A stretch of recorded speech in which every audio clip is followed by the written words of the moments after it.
Donnie and Dolly. The team is supported by ableauctions.ca.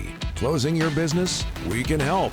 Monday Night Football, Chiefs over at Washington, 28-7. Chiefs are healthier. They won 3 straight, 5 of 6. They're 5-3, looking good. Where are they compared to the last several very successful years, Ross? Well, certainly offensively, I think they're better. I mean, they look better. They passed the eye test, that's for sure. I thought the Commanders came out defensively and really kind of played their butts off, and it still wasn't enough. Those 3 drives to start the second half by the Chiefs were incredibly impressive. Feel like the O-line is playing better than they have in recent years. You know, they were running the ball pretty effectively with both Pacheco and Kareem Hunt. Adding Rashee Rice has just added a whole different element that they hadn't had last year after he got hurt. To combine him with Hollywood Brown and Xavier Worthy, now you got 3 guys that can absolutely fly. And because of that, the Chiefs are really humming. Now, it's interesting because it doesn't feel like they're as good on the defensive side of the ball, although they did only give up 7 points. It felt like Mariota and the Commanders were moving it pretty well.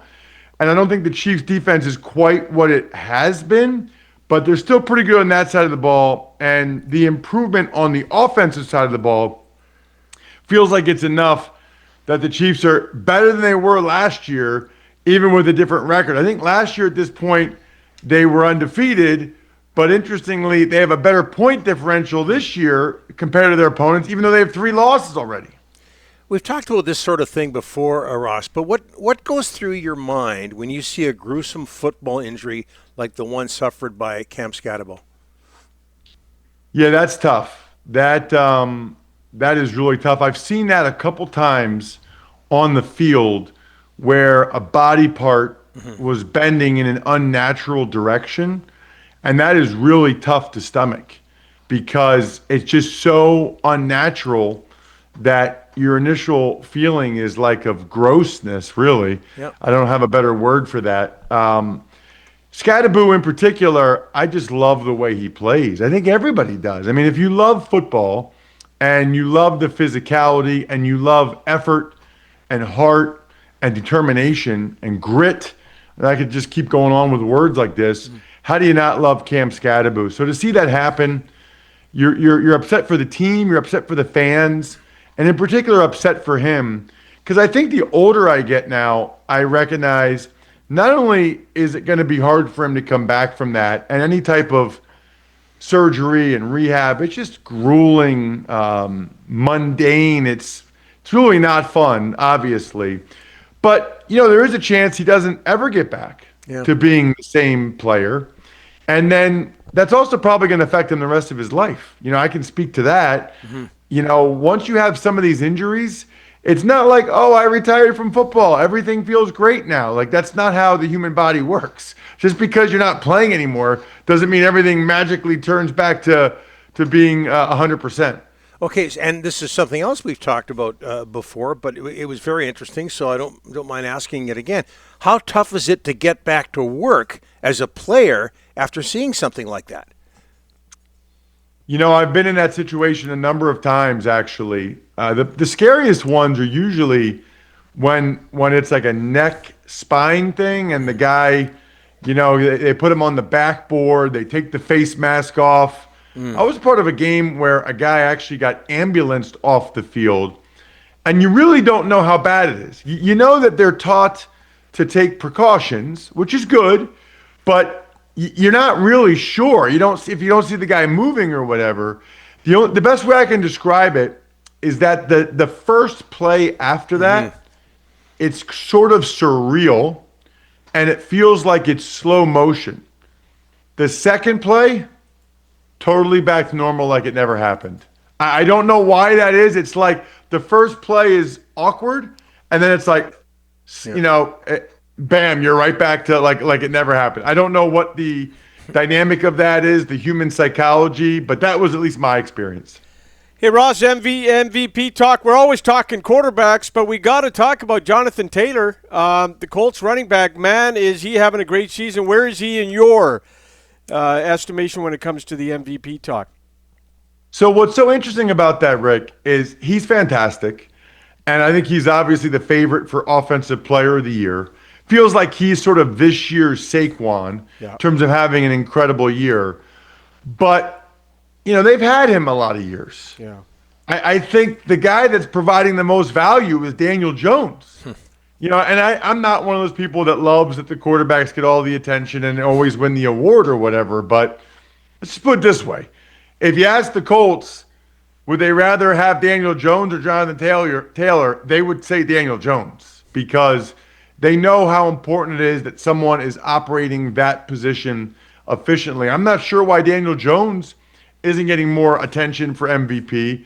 Those two guys might split the vote. Taylor might be putting up a little bit more eye-popping numbers. The MVP might be is the Colts offensive line. Yeah, good. Because they've been the best group in football so far this year. They've been absolutely fantastic. So maybe the Colts O-line should be the MVP. But I'm a believer. I have been for a long time. I think they are really that good. The Browns are 2-6. All right, and there's Myles Garrett, a 5-sack game against the Patriots. Like, how much do you admire a guy that brings it every game despite how bad his team is? Oh, Rick, what's gotten into you? That's your second consecutive good question. You guys are speaking my language today. The guys that I absolutely adore are guys like Myles Garrett, Max Crosby of the Raiders, Jeffrey Simmons of the Titans.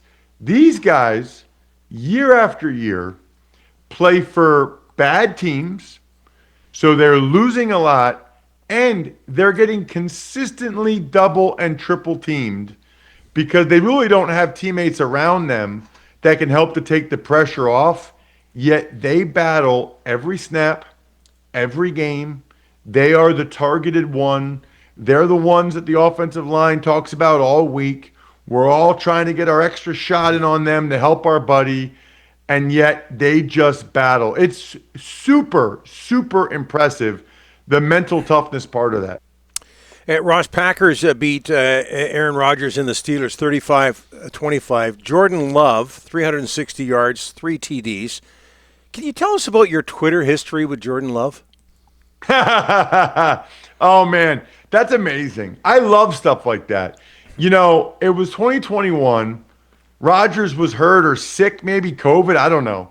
And so Jordan Love got his first start. 4:25 p.m. Eastern time. They're playing at the Kansas City Chiefs. And Packers come out for their first series. Run. Third down's an incomplete pass. So I post on Twitter, at Ross Tucker NFL. You should all follow so that you have, imagine, I feel bad for people that don't follow me on Twitter. Think about all the stuff you're missing out on. Or any social media, at Ross Tucker NFL. A little bit tongue in cheek. Hopefully you guys are getting that. So I posted Jordan Love is terrible, confirmed horrible pick, Packers screwed for the next 20 years, right? It was obviously hilarious in the moment, but what some dweebs do is like years later, Yep.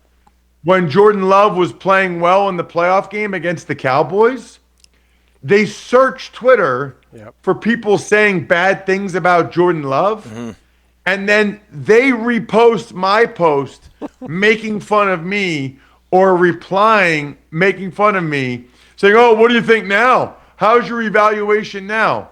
My evaluation is that you are a minion and a moron and that you don't understand sarcasm or realize that Twitter X has timestamps. Yeah. And that was literally thrown after the first pass of his career.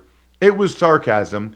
Even if I thought Jordan Love stunk, I wouldn't write Packers confirmed screwed for the next 20 years. Use your brain a little bit.